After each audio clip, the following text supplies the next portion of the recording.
Hello friends, I am Shyam Bhatia और आप सभी का स्वागत करता हूं ई एकेडमी 123 पर। आज हम समझेंगे बहुत ही सीरियस टॉपिक जो कि आज आप देख पा रहे हो कि विजाग गैस लीक डिज़ास्टर, जैसा कि पूरे कंट्री में as well as the internationally इस चीज़ को कवर किया जा रहा है कि ये किस प्रकार से हो गया और क्या इसका रीज़न रहा आखिर, और क्या क्या वीकनेसेस रही है जिसकी वजह से ये विजाग गैस लीक डिज़ास्टर हुआ है। इसके बारे में पूरा जानेंगे। अगर आप किसी कॉम्पिटिटिव एग्जाम की प्रिपरेशन कर रहे हैं तो उसमें करंट अफेयर के पॉइंट ऑफ व्यू से ये बहुत ही इंपॉर्टेंट है। सो स्टार्ट करते हैं इसको। तो अगर सबसे पहले बात की जाए कुछ बैकग्राउंड्स के बारे में, तो अगर आप देखोगे तो इसके अंदर जो लीक हुई उस गैस का नाम है स्ट्राइन गैस। उसका नाम है स्ट्राइन गैस। ये एमसीक्यू बन सकता है किसी भी एग्जाम में। और इस प्लांट का नाम है एलजी प्लांट कह सकते हैं उसको।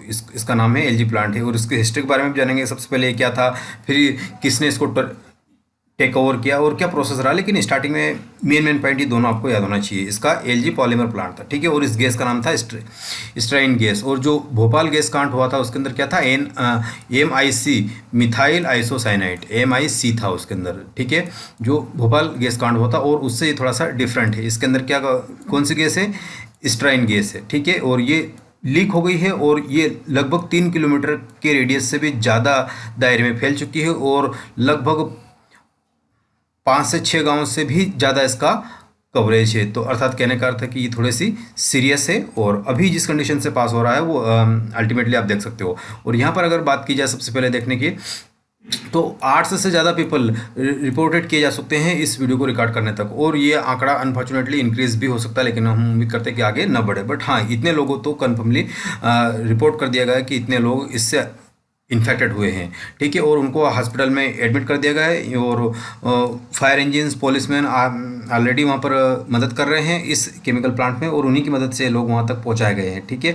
और थाउजेंड्स ऑफ पीपल वहाँ पर फंस चुके थे, उनको भी एवेक्यूएट किया गया है और हॉस्पिटल में ले जाया जा रहा है जो लोग फंसे हुए थे जिनको प्रॉब्लम्स थी। और ठीक, और अगर प्रेजेंट सिचुएशन की बात की जाए तो वो क्या सिचुएशन थी उसके बारे में थोड़ा सा देखते हैं कि ये लगभग 40 डेज से ये प्लांट ऑफ था, प्लांट बंद पड़ा था ड्यू टू द लॉकडाउन। और कम से कम स्टाफ इसके ऑपरेशनल के लिए वहाँ पर मौजूद था। लेकिन फिर भी ये गैस कांड कैसे हुआ, ये गैस कैसे लीकेज हुई, ये अपने आप में एक बहुत बड़ा क्वेश्चन है। और इस टाइप की चीज़ें बाकी जो बंद पड़ी फैक्ट्रीज या प्लांट्स है उसमें न हो, ये भी एक सिक्योरिटी मेजर है और सरकार को इस ओर ध्यान देने की एक अत्यंत आवश्यकता प्रतीत होती है, ठीक है। और यहाँ पर अगर हम बात करें कि जो लीक हुई गैस वो कितने थे, 5000 टन के 2 टैंक थे जिनके अंदर 5000 टैंक्स के अंदर 5000 टन के टैंक्स थे, उसके अंदर ये गैसेस थी और वहाँ से लीकेज हुई। और विच एन अनअटेंडेड थे, अभी उनको कोई अटेंड नहीं कर रहा था। और और कब से उनको अटेंड नहीं कर रहा था, मार्च से, क्योंकि लॉकडाउन तभी से चल रहा था, ठीक है। और इसी की वजह से वहाँ पर क्या हुआ, वहाँ पर कुछ केमिकल रिएक्शंस हुई उनकी वजह से और हीट जनरेट हुई, केमिकल रिएक्शन हुई। और जब उनके बीच में जो गैसेस थे उनमें केमिकल रिएक्शन स्टार्ट हुई और हीट का प्रोडक्शन हुआ। इसकी वजह से क्या हुआ, इसकी वजह से लीकेज होना, क्योंकि वॉल्यूम एक्सपेंड हुआ, जाहिर सी बात है। PV इक्वस टू NRT जानते हैं आप लोग, ठीक है। अगर मैं यहाँ से कहूँ कि ये आपके पास P है और ये V है और इक्वस टू NR से आप NRT आपने रिलेशन पढ़ा है, तो अगर आप यहाँ से इसको पढ़ना जानते हैं कि ROT, तो जब जाहिर सी बात है कि ये इंक्रीज़ होगा तो वॉल्यूम इंक्रीज़ होगा, और जितना सस्पेंडेड वॉल्यूम है वो अगर नहीं हो पाएगा तो ये चीज़ें हो जाएगी। ऐसा ACP वेस्ट जोन के विशाखापत्तनम के ACP साहब ने ये स्टेटमेंट दिया है। तो कहने का अर्थ है कि ये हम इसको मुद्दे, और इस प्रकार से आप देख पाते हो कि इतने लोग ऑलरेडी क्या उससे इन्फेक्टेड हो रहे हैं और सरकार उनकी हर संभव मदद कर रही है। यहाँ पर अगर हम बात करें कि LG पॉलीमर्स फैक्ट्री की कुछ डिटेल्स है वो अपन जानेंगे कि LG पॉलीमर्स जो था ये फैक्ट्री ओरिजिनली इस्टेब्लिश हुई थी 1961 में, 1961 में स्टार्ट हुई थी। और ये एज ए हिंदुस्तान पॉलीमर्स के नाम से स्टार्ट हुई थी to manufacture the polystyrene. It was merge to McDowell and company of UB group in 1973 में इसको मर्ज कर दिया गया था। और it was taken over by the South Korean company based on LG chemical, और उसका नाम क्या हो गया, LG केम हो गया। और 1970 1997 में ये रीनेम कर दी गई एज एलजी। ओके, सो तो ये थोड़ी इसकी हिस्ट्री थी, ये आपको ध्यान होनी चाहिए। और उसके बाद बात करते हैं फैक्ट्री की जो मैन्युफैक्चरर्स थे, जिसके अंदर जनरल पर्पस पॉलीस्टाइन और high impact polystyrene, expandable and engineering plastic compound उसके अंदर इंक्लूड थे, ये वहाँ पर प्रोड्यूस होते थे।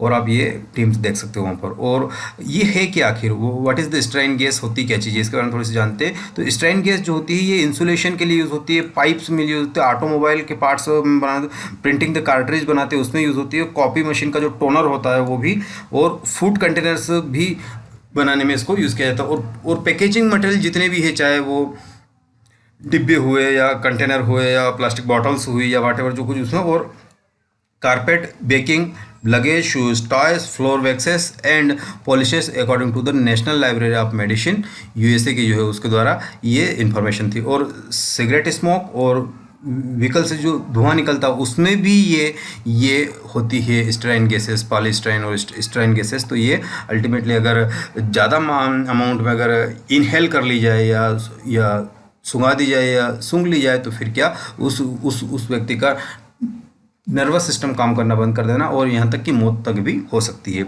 और अब इस बिहाफ पर गवर्नमेंट ने क्या एक्शन लिया है वो बात समझते हैं। तो सेंट्रल गवर्नमेंट ने एक स्पेशलाइज्ड टीम जो पुणे से है वहाँ से सेंड कर दी गई है, CBRN का अर्थ क्या होता है, chemical, biological, radiological and nuclear specialist team होती है। जब इस प्रकार की ट्रेजेडी होती है, इस प्रकार का डिजास्टर होता है, तो ये वहाँ जाकर पूरा मोर्चा संभालती है और उस चीज़ को ठीक करती है। और ये उसका एक प्लांट के बाहर का सीन है कि एलजी केम या एलजी पॉलीमर इंडिया जो है उसका, तो ये विजाग के अंदर, ये आंध्र प्रदेश के पास जो एक कोस्टल सिटी है, अगर मैं ऐसे बात करूँ इसमें, तो ये अपना भारत हो गया यूँ मान लो मोटे तौर पर। तो यहाँ पर कहीं ना कहीं आप इसको देख पाते हो कि ये जो आंध्रा है और इसकी कोस्टल सिटी में ये पर बस रहा है। तो कहने का अर्थ है कि बहुत ही सीरियस मैटर है, सरकार इसमें इनिशिएटिव ले रही है, लेकिन फिर भी अनफॉर्चुनेटली ये चीज़ें आंकड़े आगे भी बढ़ सकते हैं। और जो भी अपडेट आएगा वो लेकर मैं आता रहूँगा। अगर वीडियो अच्छा लगा हो तो लाइक कीजिएगा,